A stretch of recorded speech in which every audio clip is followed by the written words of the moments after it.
Halo semuanya. Kami dari kelas D Bisnis Digital akan menjelaskan tentang analisis regresi linear berganda. Itu kami akan memperkenalkan diri kami masing-masing.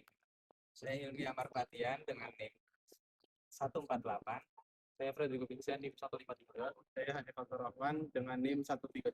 Saya Muhammad Joko Mulyawan dari NIM 144. Tonton. Halo semua, saya Hilmi Amar Fatian. Pada video ini saya akan menjelaskan tentang regresi linear berganda, yaitu salah satu metode statistik yang digunakan untuk mengetahui pengaruh beberapa variabel terhadap satu variabel utama, disertai contoh dan langkah pengujian menggunakan SPSS. Regresi linear berganda. Apa itu regresi linear berganda? Regresi linear berganda adalah teknik statistik yang digunakan untuk menganalisis hubungan antara satu variabel dependen dengan dua atau lebih variabel independen. Teknik ini digunakan ketika kita ingin mengetahui faktor apa saja yang mempengaruhi satu variabel tertentu, serta seberapa besar pengaruh masing-masing faktor tersebut. Hubungan variabel. Hubungan variabel dalam regresi linear berganda terdapat dua jenis variabel utama, yaitu variabel dependen dan variabel independen. Variabel dependen disimbolkan dengan Y atau yaitu variabel yang ingin kita prediksi atau jelaskan nilainya. Sedangkan variabel independen kita simbolkan dengan huruf X, yaitu variabel yang diduga atau mempengaruhi variabel independen tadi, variabel Y. Komponen-komponen utama regresi linear berganda. Variabel dependen merupakan variabel yang menjadi fokus utama dalam analisis, atau kata lain variabel ini kita ingin ketahui penyebabnya atau perubahannya. Seperti itu. Contoh, variabel dependen dalam bidang pendidikan adalah nilai UAS, sedangkan dalam bidang bisnis contohnya adalah volume penjualan. Variabel ini menjawab pertanyaan apa yang terjadi. Terus variabel independen adalah variabel yang diduga mempengaruhi variabel dependen. Contoh, antara lain IQ, tingkat kehadiran, harga atau promosi. Variabel independen ini menjawab pertanyaan mengapa hal tersebut terjadi. Hubungannya yaitu variabel X akan mempengaruhi proses dari variabel Y. Selanjutnya ada variabel-variabel lain yang terdapat pada regresi linear berganda, yaitu yang pertama adalah konstanta. Konstanta adalah nilai Y ketika seluruh variabel X bernilai 0. Maknanya menunjukkan nilai dasar dari variabel dependen tetap ada meskipun variabel independen tidak berubah. Contoh, jika A sama dengan 50, maka saat X sama dengan 0, nilai Y adalah 50. Selanjutnya, koefisien regresi. Koefisien regresi yang bisa dilambangkan dengan B1, B2, dan seterusnya. Koefisien regresi adalah besarnya pengaruh masing-masing variabel independen terhadap variabel dependen. Maknanya, menunjukkan beberapa besar perubahan Y jika nilai X satu kesatuan, menunjukkan arah hubungan B positif hubungan searah, B negatif hubungan berlawanan. Contoh, jika B1 sama dengan 2, maka setiap kenaikan X1 sebesar 1, satuan akan meningkatkan Y sebesar 2 satuan. Selanjutnya rumus regresi berganda. Pada slide ini saya akan menjelaskan mengenai rumus dasar regresi linear berganda beserta makna dari setiap simbol yang digunakan. Secara umum, persamaan regresi linear berganda dapat dituliskan sebagai berikut. Y sama dengan A plus B1 X1 plus B2 X2 plus B3 X3 dan seterusnya, ditambah error, E-nya itu error. Persamaan ini digunakan untuk memprediksi nilai variabel dependen berdasarkan beberapa variabel independen. Penjelasan setiap simbolnya yaitu yang pertama ada Y, merupakan nilai variabel dependen yang ingin kita prediksi, yang ingin diprediksi nih. Dalam konteks penelitian, Y adalah hasil atau output yang mempengaruhi oleh variabel-variabel independen. Kedua, konstanta. Konstanta ini atau yang berlambang A merupakan nilai-nilai Y ketika seluruh variabel X bernilai 0. Konstanta menunjukkan titik awal atau nilai dasar dari model regresi. Yang ketiga ada B1, B2, atau B3. Dua variabel ini sama saja, dan seterusnya adalah koefisien regresi yang menunjukkan besarnya pengaruh masing-masing variabel independen terhadap variabel dependen. Jika nilai koefisien positif, maka hubungan yang terjadi bersifat searah. Jika nilai negatif, maka hubungan yang terjadi bersifat berlawanan arah. Selanjutnya ada X1 atau X2. X1, X2, X3, dan seterusnya, atau bisa disebut ini variabel independen. Variabel independen yaitu faktor-faktor yang diduga mempengaruhi variabel dependen. Contohnya adalah tingkat kehadiran IQ, harga, atau promosi tadi. Terakhir ada error. Atau error merupakan kesalahan prediksi, yaitu selisih antara nilai Y yang diprediksi oleh model dengan nilai Y yang sebenarnya. Error menunjukkan bahwa dalam kenyataan masih terdapat faktor lain di luar model yang mempengaruhi variabel dependen. Dengan memahami rumus regresi linear berganda, ini kita dapat mengetahui bagaimana hubungan antara. Oke, berikutnya di sini ada studi kasus. Jadi studi kasusnya itu tentang IQ dan tingkat kehadiran 10 siswa di kelas yang diperkirain itu ngaruhin nilai UAS. Jadi IQ sama tingkat kehadiran ini sebagai independen, dan ini dependennya yang dipengaruhi Y. Diambil dari jurnal ini, materi regresi berganda. Sekarang kita akan coba kerjain, karena aku udah nulis datanya. Di sini kita coba copy aja. Begitu datanya dimasukin, kita copy. Sekarang kita ke sini. Oke, pertama-tama masuk dulu di variable view. Tadi kita datanya lihat dulu. Di sini berarti tadi ada tingkat kehadiran, IQ, nilai UAS. Tingkat kehadiran, IQ, berarti pertama itu tingkat kehadiran. Kita terus dulu tingkat kehadiran.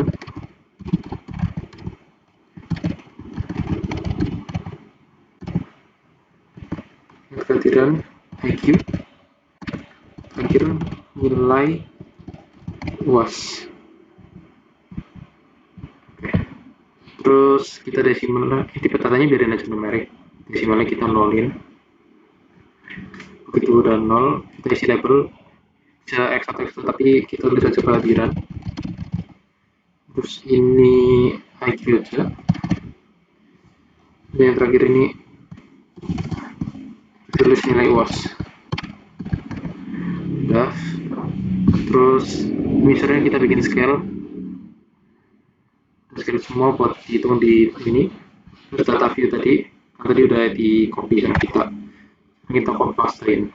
Udah, filenya bisa disimpan sih kalau mau. Disimpan di sini, kasih nama terus nanti kesimpan. Nah, ini udah semua. Terus sekarang lanjut ke analyze. Di analyze itu pakainya karena kita regresi linear berganda, regression linear. Tadi yang dipengaruhi itu kan nilai UAS. Terus ini independen itu dari IQ sama tingkat kehadiran. Udah, cek di statistiknya. Biasa kalau buat regresi berganda itu nyalain deskriptif sama collionary diagnostic. Udah, continue, hasilnya bakal keluar. Oh, sekarang kita tinggal pencet OK. Nah, gini hasilnya. Oke, selanjutnya ada interpretasi hasil dari tabel correlation. Hasil analisis menunjukkan bahwa terdapat korelasi positif yang sangat kuat dan signifikan antara tingkat kehadiran dan nilai UAS. Sementara itu, korelasi antara IQ dengan nilai UAS menunjukkan hubungan positif yang lemah dan tidak signifikan. Korelasi antara IQ dan tingkat kehadiran juga lemah dan tidak signifikan. Dengan demikian, dapat disimpulkan bahwa tingkat kehadiran memiliki pengaruh yang lebih dominan terhadap nilai UAS dibandingkan IQ pada sampel penelitian ini. Yang selanjutnya ada interpretasi hasil dari tabel koefisien. Tabel koefisien menunjukkan hasil regresi linear berganda dengan nilai UAS sebagai variabel dependen, serta IQ dan tingkat kehadiran sebagai variabel independen. Variabel tingkat kehadiran memiliki koefisien positif dan signifikan, yang berarti semakin tinggi kehadiran, semakin tinggi nilai UAS. Sebaliknya, variabel IQ memiliki koefisien negatif yang tidak signifikan, sehingga IQ tidak berpengaruh secara signifikan terhadap nilai UAS. Yang selanjutnya ada interpretasi hasil dari descriptive statistics, menunjukkan nilai rata-rata dan simpangan baku untuk setiap variabel penelitian dengan jumlah responden sebanyak 10 orang. Rata-rata nilai UAS adalah 81,30 dengan simpangan baku sebesar 10,709 yang menunjukkan variasi sedang antara nilai mahasiswa. Rata-rata IQ responden adalah 118,00 dengan simpangan baku 6,749 sehingga sebaran IQ relatif homogen. Sementara itu, tingkat kehadiran memiliki rata-rata 84,50 dengan simpangan baku 13,632 yang menunjukkan variasi tingkat kehadiran yang lebih besar dibandingkan dua variabel lainnya. Yang selanjutnya, interpretasi hasil dari tabel ANOVA. Tabel ANOVA menunjukkan hasil uji signifikansi model regresi linear berganda dengan variabel dependen, nilai UAS serta predikator tingkat kehadiran dan IQ. Sehingga model regresi dinyatakan signifikan secara statistik. Hal ini berarti secara bersama-sama variabel tingkat kehadiran dan IQ berpengaruh signifikan terhadap nilai UAS. Dengan demikian, model regresi yang dibangun layak digunakan untuk menjelaskan variasi nilai UAS pada sampel penelitian ini. Untuk manfaat penelitian, yang pertama ada penelitian ini memberikan pemahaman tentang bagaimana regresi linear berganda digunakan untuk menganalisis pengaruh lebih dari satu variabel independen terhadap satu variabel dependen. Lalu di sini ada manfaat yang kedua, penelitian ini membantu dalam pengambilan keputusan dengan mengetahui faktor-faktor yang paling berpengaruh terhadap variabel yang diteliti, seperti pengaruh IQ dan tingkat kehadiran terhadap nilai UAS. Lalu manfaat yang ketiga adalah penelitian ini dapat digunakan sebagai alat prediksi, yaitu memperkirakan nilai UAS berdasarkan nilai variabel independen seperti IQ dan kehadiran. Lalu yang keempat ada penelitian ini dapat menambahkan wawasan dan pengetahuan statistik, khususnya dalam penerapan regresi linear berganda di bidang statistika, bisnis, dan pendidikan. Lalu di sini ada yang terakhir, penelitian ini dapat menjadikan referensi atau dasar bagi penelitian selanjutnya yang berkaitan dengan analis regresi.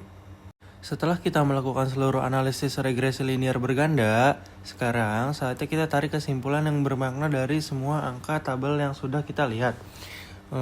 Apa sih sebenarnya cerita di balik data ini?